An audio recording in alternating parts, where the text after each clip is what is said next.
Sejarah kerap kali terlupakan oleh peradaban, tetapi peradaban tidak pernah ada tanpa sejarah. Hari ini saya sedang berada di Jalan Simpang Telawang, Banjarmasin. Ada sejarah kelam dari tempat ini yang ditinggalkan oleh masa penjajahan Jepang, jauh sebelum menjadi pasar Telawang seperti saat ini. Seperti apa jejak rekamnya? Ikuti penelusurannya untuk Anda.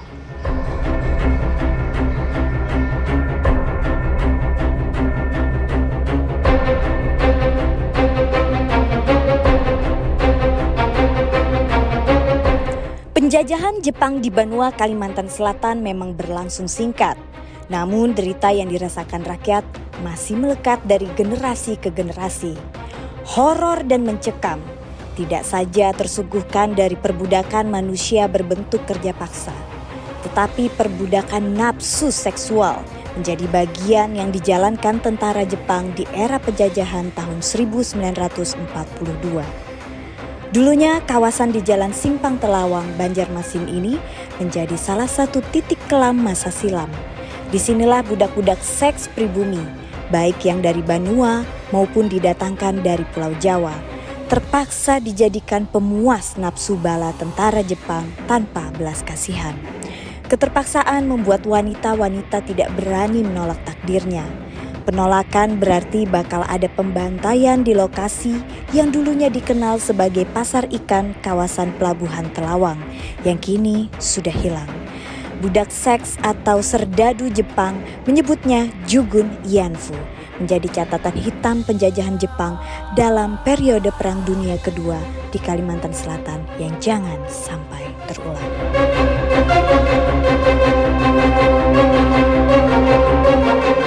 Seperti biasanya saya tidak sendiri. Kali ini juga saya akan ditemani bersama dengan sejarawan dari Universitas Lambung Mangkurat, yaitu Bapak Mansur. Halo Bapak Mansur, sehat ya Pak ya? Alhamdulillah. Dan hari ini kita berada di Jalan Simpang Telawang, tepatnya di depan dari Pasar Telawang. Nah, sebenarnya apa dulunya tempat Pasar Telawang ini, tempat apa dan apa namanya daerah ini? Ya, oke. Jadi sebenarnya kalau kita telusuri lagi ke awal ya, bahwa di Pasar Telawang ini sebenarnya dulu adalah bekas Ianjo. Ianjo itu adalah tempat semacam asrama ya, semacam asrama. Kemudian di asrama itu ditempatkan Jugun Ianfu atau wanita penghibur pada masa Jepang. Nah, lokasinya itu kalaunya di masa Jepang itu tepatnya di ujung jalan Presiden Dehanwe dulu waktu zaman Belanda. Tetapi jalan ini nantinya berubah nama menjadi Jalan Yamamoto. Jadi di ujung jalan Yamamoto ada simpangan ke dalam, Simpang Telawang. Disitulah terletak Ianjo Telawang. Nah, dari Ianjo ini sebenarnya dibentuk di tahun 1942 ya, di mana tahun 1942 itu era masuknya Jepang. Kebetulan Jepang itu sekitar tanggal 13 Agustus ya, 13 Agustus 13 Agustus 42. Kemudian ada dua angkatan yang ke Banjarmasin, yaitu Rikugun dan Kaigun, angkatan darat dan angkatan laut. Sehingga dari kedua angkatan ini oleh pemerintah Jepang ditempatkan di Tangsi. Cuman memang orang-orang Jepang yang datang ke Banjarmasin itu ini ya, banyak yang masih berusia muda. Sehingga daya hasrat seksualnya itu begitu tinggi.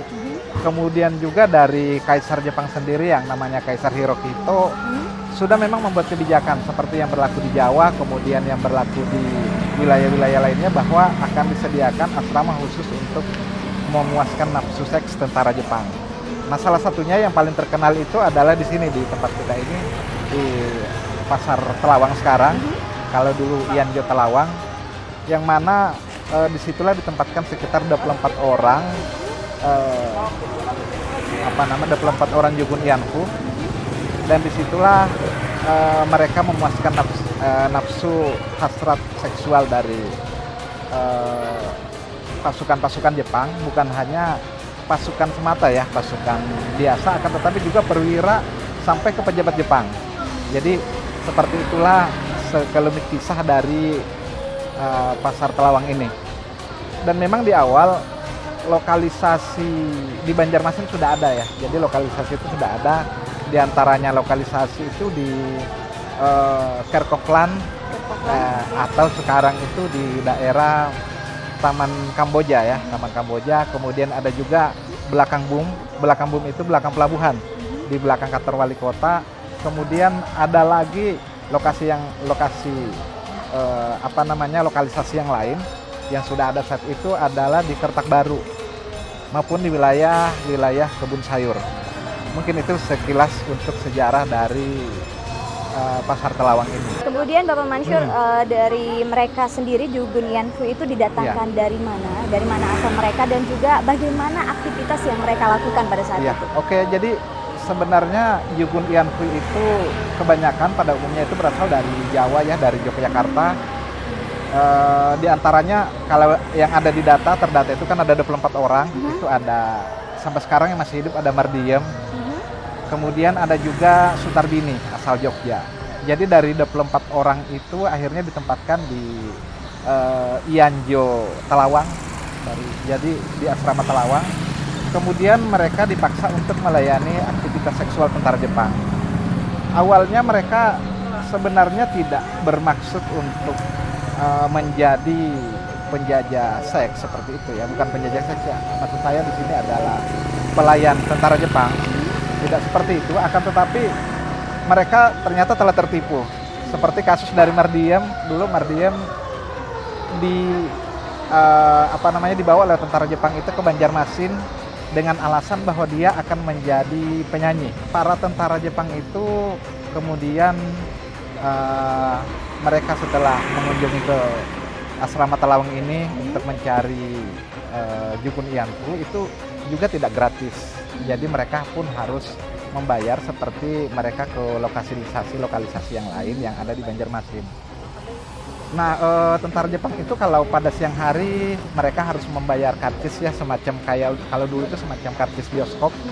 Jadi mereka harus membayar 2,5 yen kalau pada siang hari jadwalnya ya.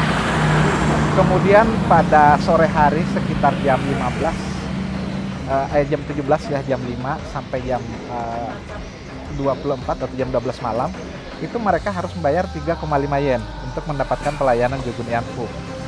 Dan kalau malam hari di atas jam 12 itu tidak ada lagi pejabat-pejabat rendahan. Jadi kalau di atas tanggal 12 sampai ke jam 5 subuh mereka harus melayani para pejabat tinggi Jepang, di antaranya yang tadi beberapa pejabat ketentaraan, kedinasan maupun pejabat sipil. Nah, dari mereka itu harus membayar sekitar 12,5 yen. Jadi tarifnya itu bertingkat-tingkat. Dan setiap mereka mendapatkan karcis juga mereka mendapatkan ini ya, kalau sekarang tuh semacam karcis berhadiah gitu ya. Jadi satu karcis itu dapat kondomnya ada 2 gitu ya, pengamannya gitu ya, ada 2. Dan pada era itu pemerintah Jepang itu sudah harus memproduksi alat pengaman itu sehari itu 3.000 itu diproduksi oleh sebuah perusahaan Jepang, perusahaan Nomura milik dari orang Jepang bernama Hitaki, itu yang ada di Teluk Tiram. Jadi dari situlah mereka mendrop alat-alat pengaman untuk alat bantu seks tentara Jepang. Nah, kemudian juga walaupun memakai alat pengaman juga mereka tidak lepas dari bahaya penyakit kelamin seperti itu ya. Jadi setiap Jugun Ianfu itu diberi 6 botol alat pencuci ya, supaya mereka tidak terkena penyakit kelamin seperti sifilis yang rentan terkena itu adalah memang para penjajah seksual yang ada pada saat itu yang ada di lokalisasi. Nah, dari mereka benderaan cukup hebat karena kan tahun 42 sampai ke tahun 45 ada 3 tahun mereka menjalani tiap hari semacam bukan hanya pelecehan, pemerkosaan. Karena sikap dari para pelanggan ini juga tidak semuanya bersikap baik. Bahkan ada yang menyiksa. Ada yang pernah bertanya kenapa tidak melarikan diri atau diselamatkan oleh penduduk setempat, orang Banjar pada saat itu ya. Tapi dari novel Momo yang mereka memanggilku menuliskan bahwa mereka tidak bisa melarikan diri karena tentara Jepang pada selalu siaga pada beberapa tempat yang merupakan jalan keluar ke Jawa. Kemudian juga dari penduduk lokal juga tidak bisa membantu karena diancam dengan bayonet Jepang. Jadi kalau ada yang membantu bisa dibunuh. Bahkan Jepang pada saat itu tidak hanya berhubungan dengan Jugun Yanfu, istri orang pun diambil kalau dia mau gitu ya. Jadi istri orang pun harus rela diberikan kepada Jepang kalau dia kebetulan ingin melampiaskan hasrat seksualnya. Nah dari Jugun Yanfu itu tadi sebanyak 24 orang memang tidak terdapat catatan bahwa apakah mereka meninggal setelahnya, akan tetapi banyak sekali yang mengalami penyakit-penyakit penyakit kewanitaan, diantaranya misalnya mereka tidak bisa lagi memiliki keturunan karena rahimnya rusak juga ya, dan lain-lain, termasuk yang Mardiem dan Sutardini yang sempat beberapa kali diwawancarai karena masih hidup sampai sekarang ya, diwawancarai oleh para penggiat atau aktivis yang menuntut diadakannya rehabilitasi maupun ganti rugi kepada para Jugun Yanfu. Jugun Yanfu itu kan nantinya akan tetap ada nanti sampai ke tahun 1945, yang mana para Jugun Yanfu itu sebenarnya berbeda ya dengan misalnya geisha pada orang Jepang, karena Jugun Yanfu itu orientasinya memang untuk memuaskan tentara Jepang.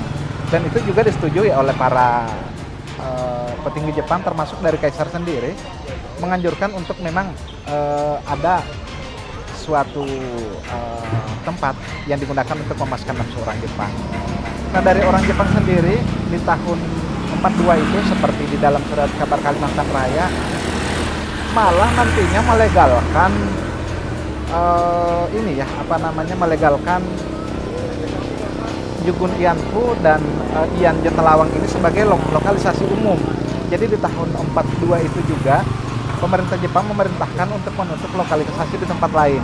Itu ada lokalisasi Kerkoklan tadi, di Taman Kamboja sekarang, kemudian di belakang pelabuhan, belakang kantor wali kota, itu semuanya diminta oleh Jepang untuk ditutup, dan diminta juga masyarakat langsung ke Ianjo, langsung ke Telawang. Nah terakhir mereka pada saat ini tergabung di dalam aktivis untuk menuntut hak-hak mereka untuk mendapatkan ganti rugi dan rehabilitasi oleh Jepang. Jadi kita berharap ini kan kisah pilu dari para wanita yang akhirnya dijadikan budak nafsu Jepang pada saat mereka belum menstruasi, masih berumur 14 tahun sampai 17, mereka sudah dipaksa untuk melayani kaum bejat seperti itu ya. Akan tetapi ya itulah sejarah, tidak hanya menyisakan cerita-cerita manis ya, juga cerita pilu yang menjadi pembelajaran kita saat ini. Itulah tadi jejak rekam sejarah kelam tentang Ianjo Telawang. Jangan lupa tonton terus Banjar Historisme, semoga dapat menambah pengetahuan Anda tentang sejarah di Banua. Dan sampai jumpa.